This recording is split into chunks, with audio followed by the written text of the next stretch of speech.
Inspired by the last talker, I'm going to have a little song about internet porn. No, just kidding. The widespread use of internet porn is one of the fastest moving, most global experiments ever unconsciously conducted. Nearly every young guy with an internet access becomes an eager test subject. Canadian researcher Simon Lajeunesse found that most boys seek pornography by age 10, driven by a brain that is suddenly fascinated by sex. Now, users perceive internet porn as far more compelling than porn of the past. Why is that? Unending novelty. In this Australian experiment, it's not mere nudity, but novelty that gets arousal skyrocketing. Subjects watched 22 porn displays. See that spike? That's where the researchers switched to porn the guys hadn't seen before. What happened? Their erections and their brains fired up. Why all the excitement? Mother Nature likes to keep a male fertilizing willing females as long as any new ones are around. In that top line, the ram, he needs more and more time to mate with the same old ewe. But if you keep switching females, the bottom line, well, it's just not the same. He can get the job done in 2 minutes flat and keep going until he is utterly exhausted. This is known as the Coolidge effect. Without the Coolidge effect, there would be no internet porn. This old mammalian program, the Coolidge effect, perceives each novel female on a guy's screen as a genetic opportunity. To keep a guy fertilizing the screen, his brain releases the go-get-it neurochemical dopamine for each novel mate or image. Eventually, the ram will tire, but as long as the guy can keep clicking, he can keep going, and so will his dopamine.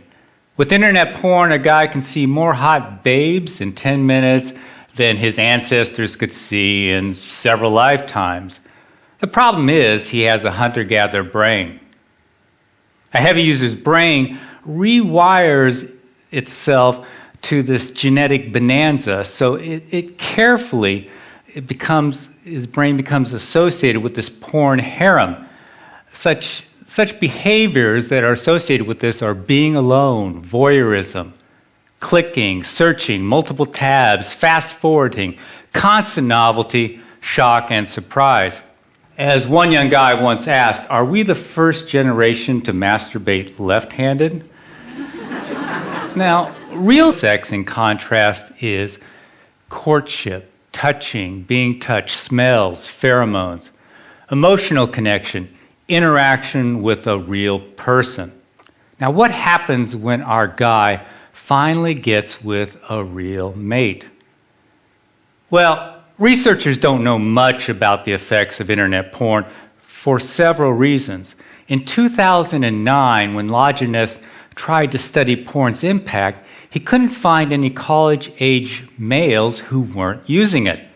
So the first serious dilemma is that studies have no control groups. Now, this creates a huge blind spot. Imagine if all guys started smoking at age 10 and there were no groups that didn't. We would think that lung cancer is normal for all guys.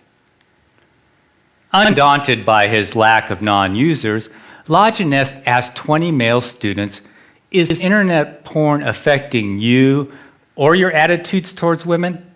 Their answer, nah, I don't think so. But they've been using it for about a decade then, pretty much nonstop. This is like asking a fish what it thinks about water. Which brings us to a second problem. Now, researchers haven't asked porn users about the symptoms Zimbardo described in The Demise of Guys. Arousal addiction symptoms are easily mistaken for such things as ADHD, social anxiety, depression, concentration problems, performance anxiety, OCD, and a host of others. Now, healthcare providers often assume that these conditions are primary, perhaps the cause of addiction, but never really the result of an addiction. As a consequence, they often medicate these guys without really inquiring about if they have an internet addiction. So guys never realized that they could overcome these symptoms simply by changing their behavior. Now, the third problem is it's hard to believe that sexual activity can cause addiction because sex is healthy.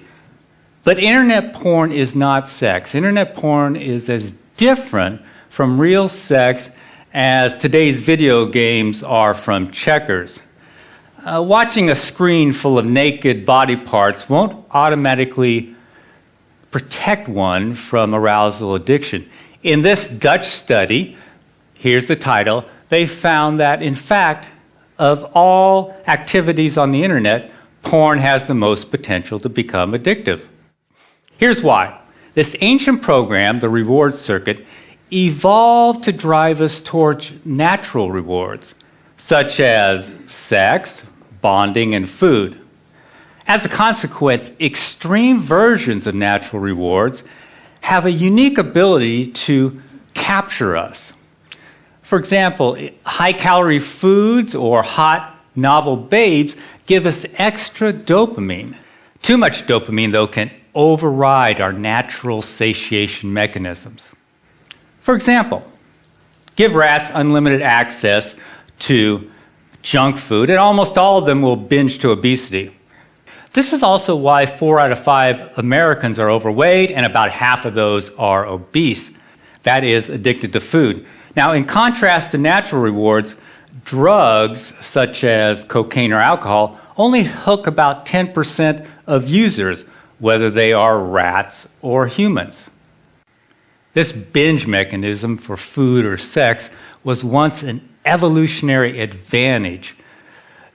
In essence, it is getting it while the getting is good. Now, you can think of wolves packing away 20 pounds of meat per kill, or it's mating season and you're the alpha male. What if mating season never ends? All those hits of dopamine can tell your brain to do 2 things. First, they say, man, you have hit the evolutionary jackpot.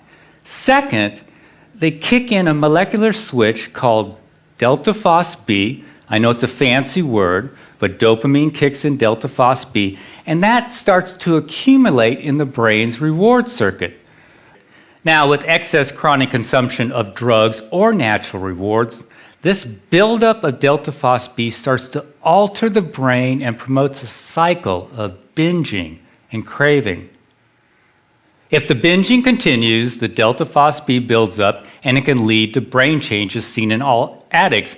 So the dominoes are excess consumption, excess dopamine, delta phos-B, brain changes. One of the first changes is a numb pleasure response. It kicks in, and so everyday pleasures really don't satisfy a porn addict. At the same time, other physical changes in the brain make the brain hyperreactive to porn. Everything else in the porn user's life is sort of boring, but porn is super exciting.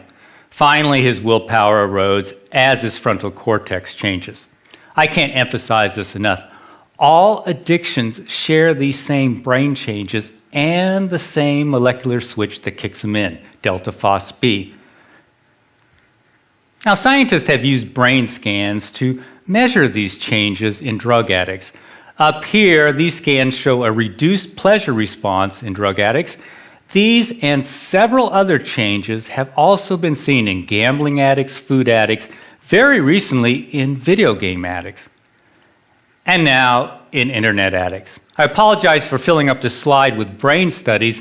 Just notice the dates, but I want you to know that they exist. So far, all brain research points in only one direction. Constant novelty at a click can cause addiction. Now, we know this because when scientists examined former internet addicts, they found that these brain changes were reversing themselves. Unfortunately, none of these studies isolate porn users, but they do include them. Here's the game changer. At last, we have a group of guys who are no longer using internet porn. That's right, heavy users are voluntarily giving it up by the thousands. These guys are the missing control group in the great porn experiment. They're showing experts what changing one single variable can do. I call it the resurrection of guys, as opposed to the demise of guys. Now, before I continue, you probably want to know why any porn-loving guy in his right mind would give it up. 2 words: erectile dysfunction. Internet porn is killing young men's sexual performance. Now, Zimbardo said young guys are flaming out with women. This survey by Italian neurologists confirms what we have witnessed over the last few years. Now, sexual enhancement drugs often stop working for these guys if they ever did, because the problem isn't below the belt where Viagra works, nor is the problem really psychological. It's due to physical changes in the brain, those addiction-related changes.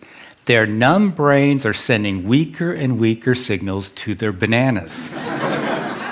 As Dr. Foresta says, it starts with lower reactions to porn sites, then there is a general drop in libido, and in the end, it becomes impossible to get an erection.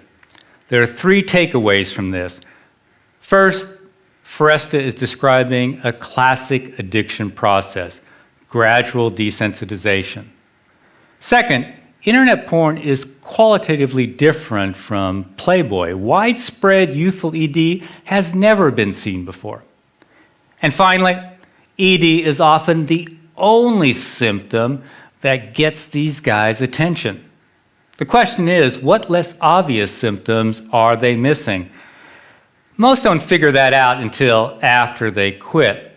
Here's a guy in his late 20s. I've been to psychologists and psychiatrists for the last 8 years, have been diagnosed with depression, severe social anxiety, severe memory impairment, and a few others. Have tried Effexor, Ritalin, Xanax, Paxil, dropped out of 2 different colleges, been fired twice, used pot to calm my social anxiety. I've been approached by quite a few women, I guess due to my looks and status, but they quickly flew away due to my incredible weirdness. I've been a hardcore porn addict since age 14. For the last 2 years, I've been experimenting and finally realized that porn was an issue. I stopped it completely 2 months ago. It has been very difficult, but so far incredibly worth it. I've since quit my remaining medication. My anxiety is non-existent. My memory and focus are sharper than they've ever been. I feel like a huge chick magnet, and my ED is gone too.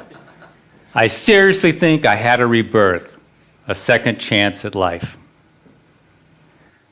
This is why pockets of guys are appearing all over the web, bodybuilding sites, sports sites, pickup artist sites, wherever men congregate. In essence, they are seeking a neurochemical rebirth. Here's a group on Reddit.com who call themselves Fapsternauts. Fapping is slang for solo sex, but what they really mean is giving up porn. They've added about 2,000 members since I captured this picture a month ago. This movement to unhook from porn is growing rapidly. In fact, groups are springing up all across the web and in Europe too. But there is a bizarre fly in the ointment. Guys in their early 20s aren't regaining their erectile health as quickly as older guys. How can a 50-year-old get his mojo back quicker than a 20-something? The answer, even though older guys have been using porn a whole lot longer, they didn't start on today's internet porn. Now, we know this is a key variable because the older guys didn't start having sexual problems until after they got high-speed internet. Now, today's young teens start on high-speed internet when their brains are at their peak of dopamine production and neuroplasticity. This is also when they are most vulnerable to addiction, but there's another risk. By adulthood, teens strengthen heavily used circuits and prune back unused ones. So by age 22 or so, a guy's sexual taste can be like deep ruts in his brain. This can cause panic if a guy has escalated to extreme porn or porn that no longer matches his sexual orientation. Fortunately, brains are plastic, so his taste can revert once he quits porn. As the guy returns to normal sensitivity, his brain looks around for the rewards it evolved to seek, such as friendly interaction and, of course, real mates. Here's one more example of what we hear every day. I feel like the next Sir Isaac Newton or Leonardo da Vinci. Since I quit a month ago, I've literally started a business, taken up piano, been studying French every day, been programming, drawing, writing, started managing my finances, and I have more awesome ideas than I know what to do with. My confidence is sky high. I already feel like I can talk to any girl.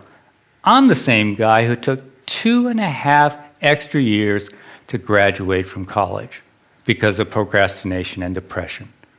I'll conclude with a wish. I'd like to see some Bardo's guys who are wiping out and their caregivers and the experts listen to the thousands of men who are teaching us about arousal addiction by escaping it. Thanks for listening.